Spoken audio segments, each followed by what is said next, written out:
let us not forget that one of the most famous dissidents in Iran was Ayatollah Montazeri. Ayatollah Montazeri was supposed to be the successor of Ayatollah Khomeini. He was one of the most senior Shia clerics in Iran. But when he became critical of human rights abuses, when he became critical of the mass executions in Iran, he was then put under house arrest and persecuted.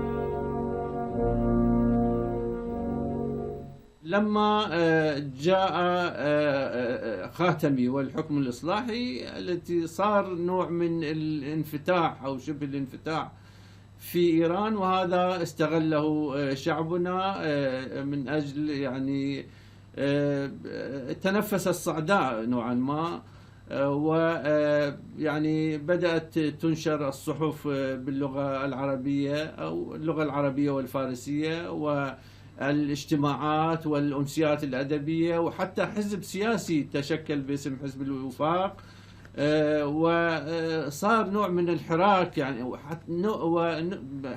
حوالي 25 أو 26 مركز أو مؤسسة ثقافية تأسست بمدينة الأهواز العاصمة. When President Khatami was in charge, for the first time in the history of Iran, I would like to say the modern history of Iran,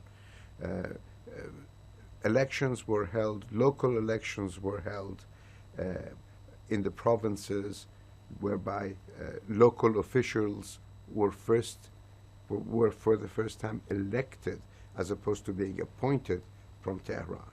This was a very, very big step, and although the previous constitution of Iran, the one that was drafted in 1905, had made provisions for such elections, from 1905 to, I think, the late 1990s,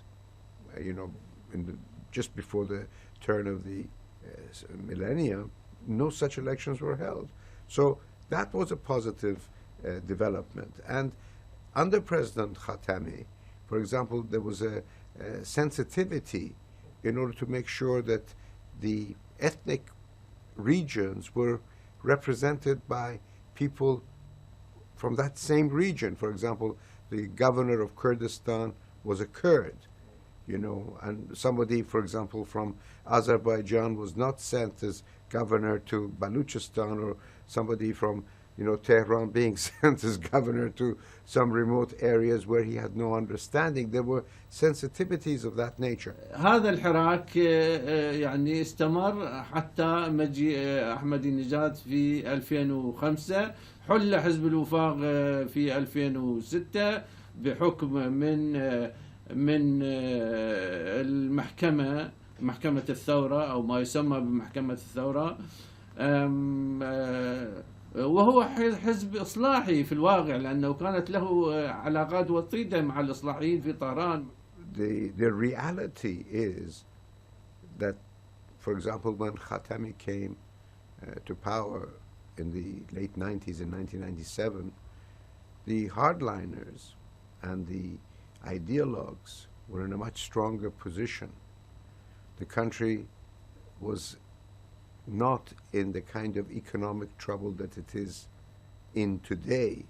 So the leadership, led by the supreme leader at that time, had many options apart from the kind of options that were offered by Khatami. And they chose those options. They never fully supported Khatami, and they undermined him until Ahmadinejad came to power and created the kind of chaos which has removed all those options.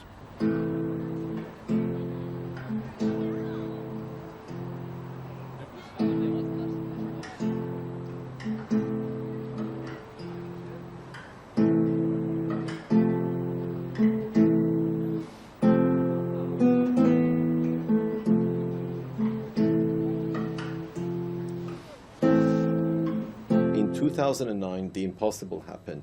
Millions of Iranians, not just in Tehran, but in Tabriz, in Esfahan, in Shiraz, throughout the country, came out in an unprecedented demonstration of people power, and it was overwhelmingly peaceful.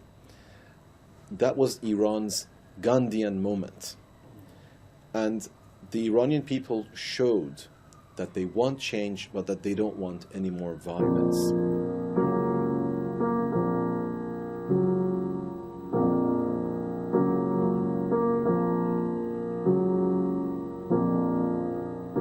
In Tehran, we witnessed, especially in 2009, after the presidential election, the so-called Green Movement.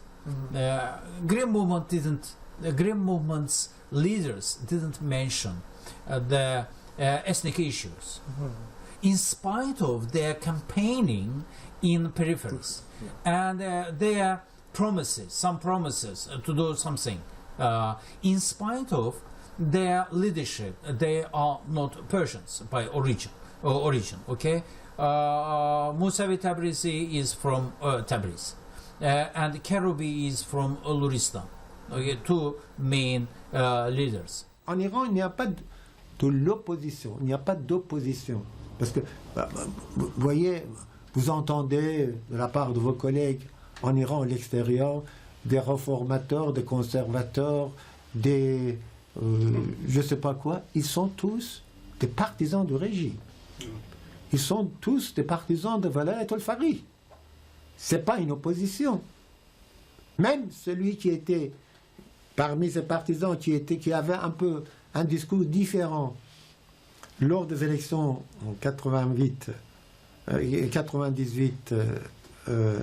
2008, en Iran, comme Moussavi et Keroubi, maintenant, depuis 4 ans, ils sont détenus chez eux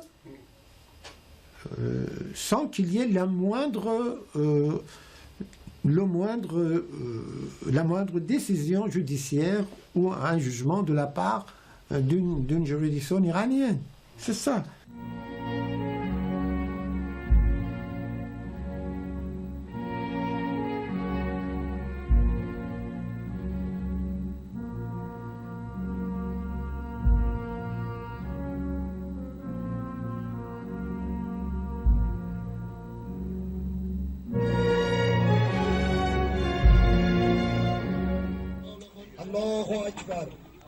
نیروی انتظامی تشکر، قوه قضایی تشکر، همانا کیفرانان که با خدا و رسول به جنگ برخیزند و در زمین فساد کنند، جز این نباشد که آنها را به قتل رسانده یا به دار کشند و یا دست پایشان به خلاف ببرند و یا با نفی و تبعید از سرزمین صالحان دور کنند.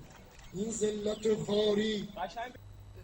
Durant ces 2 ans de Rouhani, il y a 10-15% d'augmentation du nombre d'exécutions.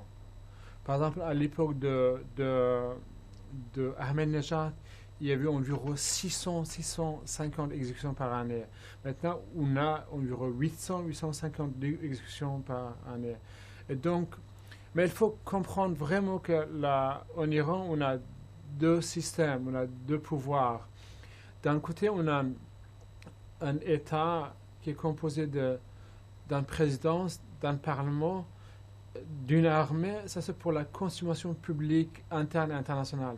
De l'autre côté, parallèlement à la présidence, on a le Beit Rahbari, on a le guide suprême iranien Ali Khamenei, qui est responsable de toutes les forces armées iraniennes, qui a le droit de veto sur toutes les décisions du Parlement iranien, de la présidence iranienne. Je vous donne un exemple. Durant Khatami, la période de Mohammad Khatami, il a présenté 57 projets de réforme au Parlement iranien, que le Parlement, le Majlis a accepté, mais les 57 étaient refusés par le guide suprême Ali Khamenei.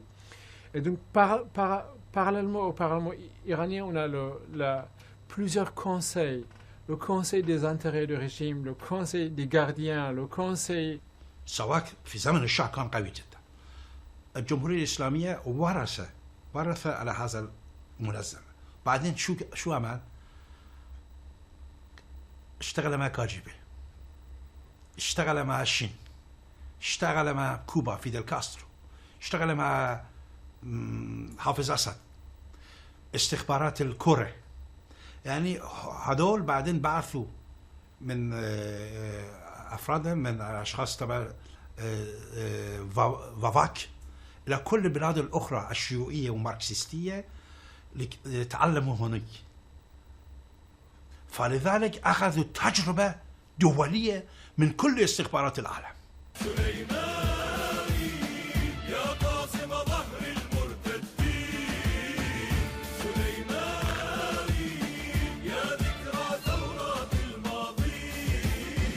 À l'armée iranienne aussi, il y a la force des Spahpazaram, les gardiens de la révolution.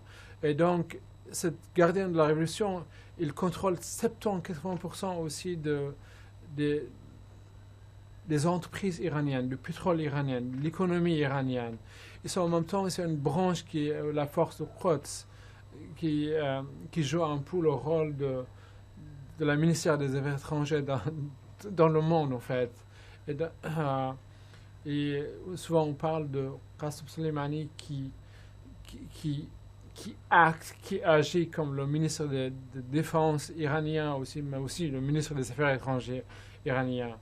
Et certains pays de la région, comme l'Irak, sont responsables irakiens. Ils ne parlent pas avec le ministre des Affaires étrangères iranien, comme Jawad Zarif, mais ils parlent directement avec Monsieur Qasem Soleimani, qui a tout le pouvoir donné par le guide suprême iranien, Ali Khamenei. Shias constitute something like maybe 10-15%, I don't know, of all Muslims in the world. But from the borders of Iran and Pakistan and Afghanistan all the way to the Mediterranean with Lebanon, that area including the Persian Gulf region, if you consider that, the population of the Shias is something around 40%. It's not 10% or 15%. So they're a large community. Now, it has been the historical legacy of Iranian governments to support Shiite communities everywhere in the world. That is what Persian kings always referred to themselves in the past, and this legacy has remained even in stronger terms for the present government, which is an Islamic government. But playing or being influential in the region in the name of supporting Shias does not mean giving them missiles and rockets and things like that to become aggressive, but to helping them with schools, with hospitals, with education.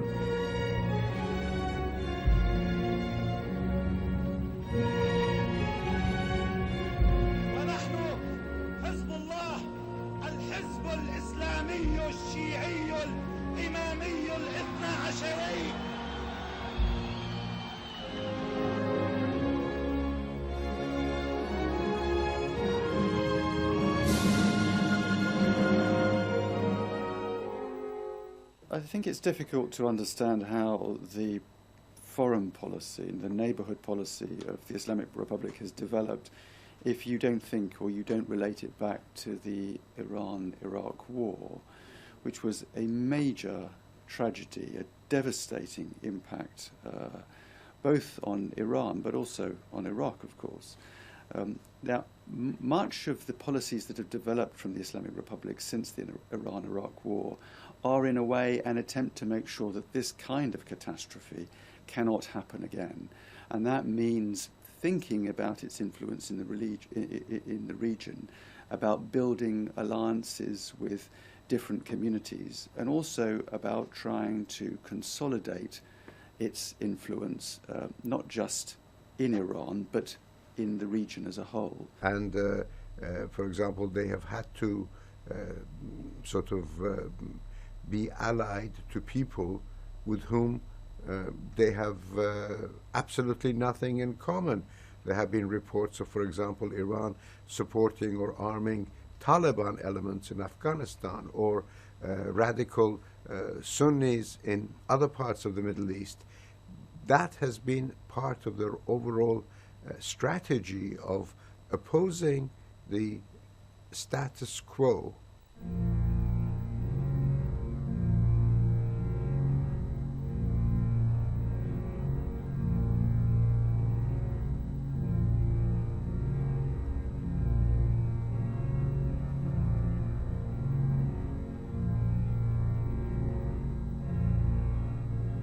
Nobody wants to prefer war or conflict or sanctions that hurt ordinary Iranians over diplomacy, over a deal on the nuclear issue.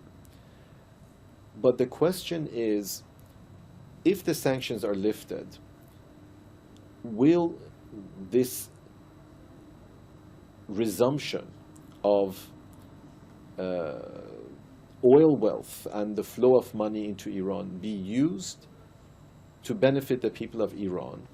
Or will all that money end up in the hands of Hezbollah and Hamas and the Assad regime in Syria and the Badr brigade in Iraq and the Houthis in Yemen? That's the real question. هر بلایی که از تو آید رحمتی است، هر که را رنجیدهی اون راحتی است، زن به تاریکی گذاری بنده را تا ببیند اون رخ تابنده. If, for example, Ayatollah Khamenei dies and the next person who assumes his position will not be able to do the kind of things that he did. This is something that people expect, you know. They expect to see changes occur in the not too distant future. Of course, death of Ayatollah Khamenei will also be an important opportunity for the leadership to choose one of two paths. One is to tighten their grip on power and to continue business as usual, and to, in effect, bring about their own self-destruction because of their unwillingness to change. And the other is to realize, at the very least that from 2009 onwards, what we witnessed in Iran wasn't just a political conflict between the Mousavi and Ahmadinejad faction, but a political and cultural seismic shift, an earthquake, a tsunami, really, which reflects the rise of a totally different society and culture in Iran, one in which there is the richest civil society in the Middle East, workers' movements, women's movements, human rights movements, environmental activists, artists, journalists. So this is the reality of Iran. This is the reality of Iran, and it is impossible for the hardliners to continue to rule indefinitely through terror and torture. On disait qu'à la fin de Khomeini, après le décès de Khomeini, c'est fini. Mais bon, malheureusement, ça fait 25 ans que ça continue. Je ne sais pas. Et surtout dans la conjoncture actuelle, avec ce qui se passe dans les pays limitrophes, avec en Syrie, au Liban, en Irak, même au Liban, le Hezbollah, vous savez, bon, le conflit israélo-palestinien depuis ma jeunesse, vous savez, mais et surtout le point stratégique de l'Iran, qui a quand même certaine stabilité, un grand pays autour de 80 millions quand même. Vous savez, vraiment, c'est très très difficile de parler de l'avenir et de perspectives. Mais quand même, ce qui est sûr, c'est que le peuple iranien, au moins à 70-75%, est au bout de souffle.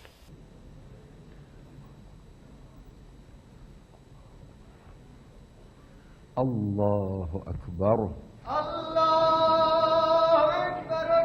بسم الله الرحمن الرحيم الحمد لله رب العالمين. It was famously said about the Holy Roman Empire in European history that it was neither holy nor Roman. It can be said about the Islamic Republic of Iran that is neither Islamic nor a republic. بسم الله الرحمن الرحيم إنا أعطيناك الكوثر فصل لربك وانحر إن شانئك هو الأبتر. During my service in Iran, I heard very interesting proverb, let me say. Once, Ayatollah al-Osma Tabatabai was answered that how many victims we gave during the Islamic regime. His answer is very interesting. He said that we had only one victim. It was Islam itself.